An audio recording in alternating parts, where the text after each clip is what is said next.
অঙ্গীকার পুরা করার জন্য ডাকেন। অঙ্গীকার পুরা করার জন্য ডাকেন। কেননা কিয়ামতের দিন, হায় হায়, আমি তো বলি, জানি না বুঝবেন কি বুঝবেন না, আমি বলি এই উম্মতকে দুনিয়াতে পাঠানেরই কথা ছিল না। কি অনেক কিছু মিলাইলে দেখা যায় আমাদেরকে পাঠানেরই মনে হয় কথা ছিল না। নাহলে এত ছোট জীবন দিবেন কেন? 60-70 বছর, কত কাউকে তো হাজারও দিলেন, ঠিক না? আমাদেরকে 60-70 বছর দিয়ে কেন পাঠাইলেন? আবার 60-70 বছর দেওয়ার পরেও 2 পর্বে আমাদের জীবনটাকে আল্লাহ কমায় দিছেন, লেস করে দিছেন, বাদ দিয়া দিছেন। প্রথম 15 বছর হিসাবে আসবে না, যতক্ষণ পর্যন্ত বালেগ না হয়, কলম তার বিরুদ্ধে যায় না, পক্ষে চলতে পারে, বিরুদ্ধে চলবে না, রুফিয়াল কালাম। এইখানে 15 বছর বাদ। তারপরে যেটা থাইকা যায় 60 আর 70-এর ভিতর থেকে, যতক্ষণ আমরা ঘুমাই 4-6 ঘন্টা আর 8 ঘন্টা, এটাও কলম উঠানো থাকে, আমাদের বিরুদ্ধে যায় না, এটাও মাপ, এটাও। তাইলে আর থাকলো কি? কোরআন আমাকে বুঝায় এত অল্প সময়ের জন্য কেন পাঠাইলেন। তাহলে কোরআনের ভিতরে ডুব দিলে মনে হয় বুঝে আসে। আল্লাহ মনে করেন যে কেন পাঠাইলাম, কিয়ামতের দিন তোমাদেরকে আমার পক্ষে সাক্ষী হিসাবে আমার পাশে দাঁড় করাবো। সুহাদা আলান নাস, কিয়ামতের দিন এই উম্মত আল্লাহর পাশে সাক্ষী হিসাবে দাঁড় করাবে আল্লাহ।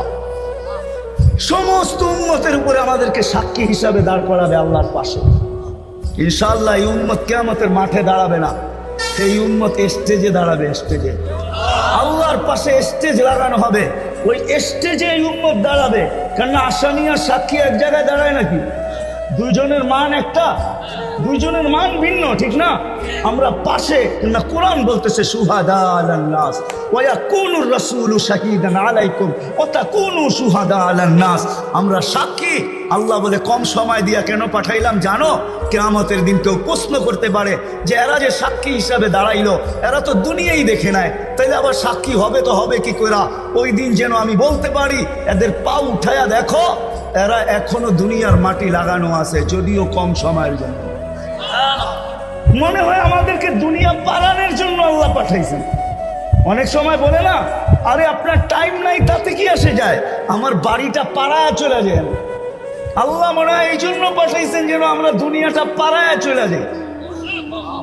অল্প সময় দিয়ে আল্লাহ পাঠাইছেন, বেশি সময় আমাদেরকে দেন নাই, শুধু নবীজির কারণে। এই জন্যই তো আমি বলি, জানি না ওলামা একমত হবে কি হবে না, এই উম্মত দুনিয়ায় আসারই ছিল না। এই উম্মতকে আল্লাহ বাছাই কইরা, প্রথম তো এই উম্মতকে 3 বার আল্লাহ কুদরতি হাত লাগাইছেন এই উম্মতের উপরে। জন্ম লগ্নে একবার খালাকতু বিয়াদিহি, দ্বিতীয়বার কুদরতি হাত লাগাইছেন হু আজতাবাকুম, বাছাই লগ্নে দ্বিতীয়বার আমাদেরকে আল্লাহ বাছাই করছেন। বাছাই সমগ্র মানব জাতির ভিতর থেকে আমাকে উঠাইতে উঠাইতে কত কুঠি উঠানের পরে মনে হয় আমি আল্লাহর কুদরতি হাতে আসছি, আর আল্লাহ বলছে যা তোকে উম্মতে মুহাম্মদী বানাই। বাছাই পড়বে, তৃতীয় আল্লাহর কুদরতি হাত লাগছে আমাদের উপরে। আল্লাহ আমাদের উপরে চিহ্ন লাগায় দিয়েছেন। চিহ্ন বোঝেন, যেন কিয়ামতের দিন হারায় না যায়। আল্লাহ সাহাবা জিজ্ঞাসা করছে, ইয়া রাসূলুল্লাহ, সমগ্র মানব গোষ্ঠী উঠবে, আপনি আমাদেরকে খুঁজে পাবেন কি কইরা? আল্লাহ রসুল হাসতেছিল আর বলতেছিল চিহ্ন লাগানো আছে। চিহ্ন কয় সেই চিহ্ন আবার কি?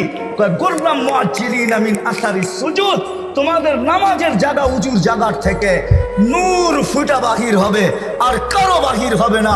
আমি নূর দেইকা চিহ্ন, তোমরা আমার, আমি ডাইকা ডাইকা কাছে নি। চিহ্ন লাগায় দিয়েছেন কুদরতি হাত দিয়ে, স্টিকার লাগায় দিয়েছেন কুদরতি হাত দিয়ে। স্টিকার চিনেন? কোম্পানির লেবেল আছে, এই যে লেবেল লাগায় দিছে কোম্পানি। আল্লাহ আমাদের উপরে লেবেল লাগায় দিয়েছেন কুদরতি হাত দিয়া, কুনতুম খায়রা উম্মাহ, এটা লেবেল, এটা স্টিকার, লেবেল লাগায় দিয়েছেন তোমরা খায়রে উম্মাহ। আফসোস কোত্থেকে জানি আমি হারায় কত দূর চলে গেছি।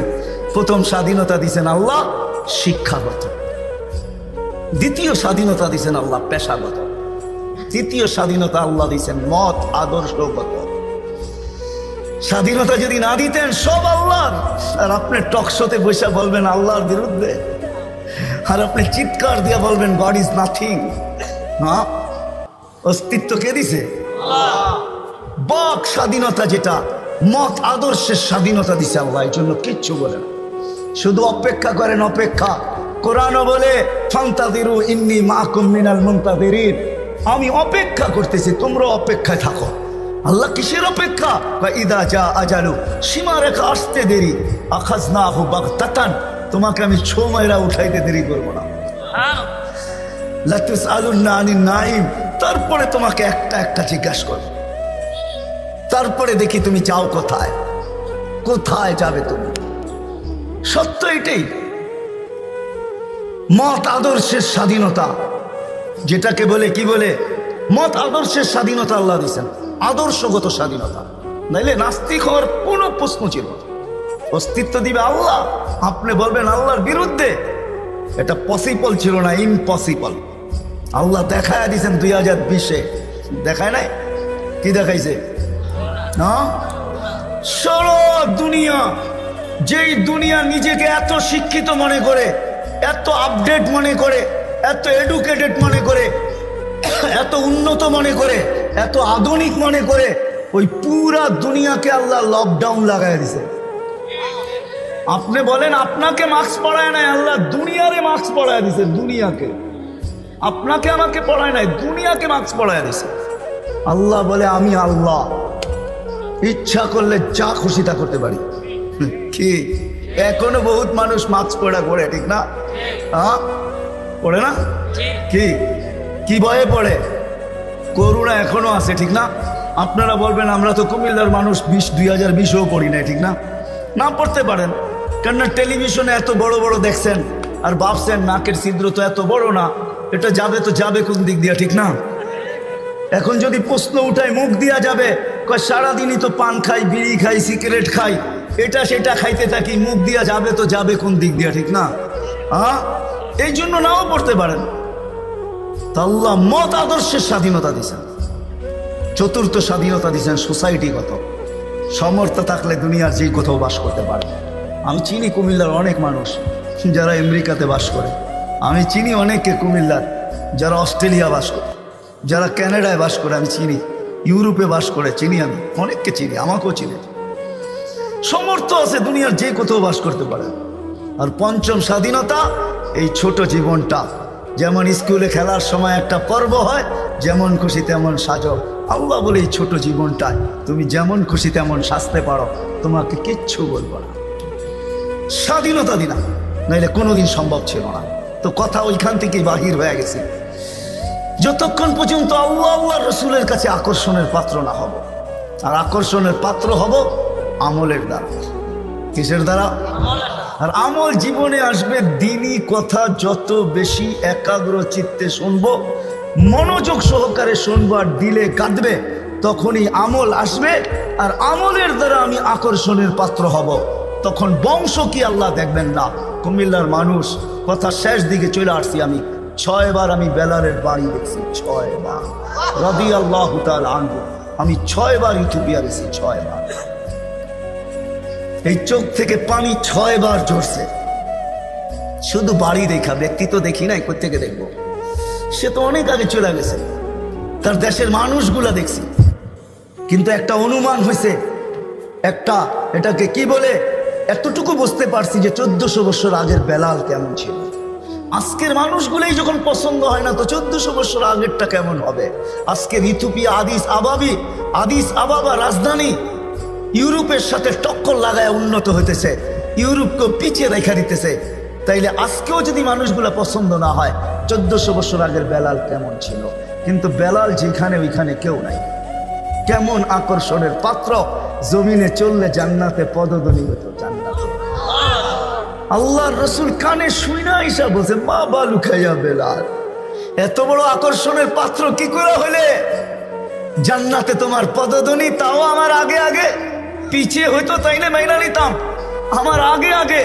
দেখতে তো ছিলাম না, তোমাকে পদধ্বনি শুনতে ছিলাম। জিবরিল আলাইহিস সালামকে জিজ্ঞাসা করলাম আমার আগে কে? তো হাসি দিয়া বলল, আবদুকা বেলাল, আপনার গোলাম বেলাল। আয়েশা বলতেছে, হারিস বিন নোমান, তুমি এত আকর্ষণের পাত্র কি করে হইলা?